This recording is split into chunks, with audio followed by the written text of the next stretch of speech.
PTI का इंतखाबी निशान मुझे बैलेट पेपर पर नजर नहीं आ रहा। राजा रियाज ने बड़ा दावा कर दिया, कहा कि किसी भी जमात पर पाबंदी के खिलाफ हूँ, लेकिन पीटीआई ने जो किया वो गलत था। निजी टीवी प्रोग्राम में गुफ्तगू करते हुए साबिक अपोजिशन लीडर ने कहा कि इलेक्शन 15 फरवरी 2024 के आसपास होंगे। हो सकता है 15 फरवरी से 2-4 दिन पहले या बाद में हो जाएं। कहा कि मार्च में सेनेट के इलेक्शन होने हैं, जिसमें नई असेंबली के लोग वोट देंगे।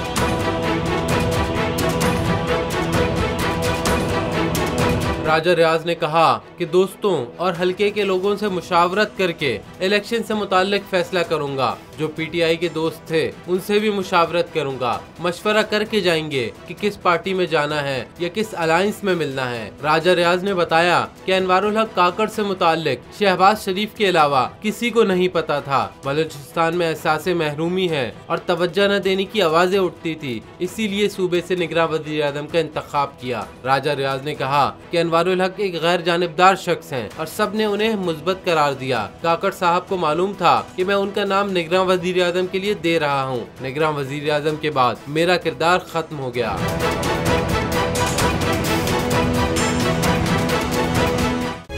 तारीख का अमीर,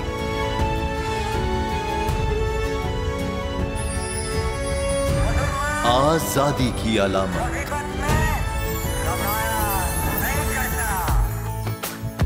हुस्न का आईनादार,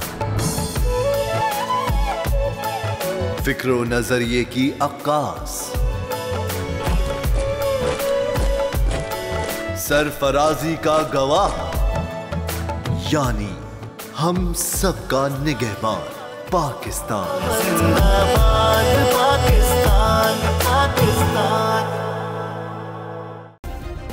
सब्सक्राइब करें और बेल दबाएं ताकि कोई खबर रह न जाए।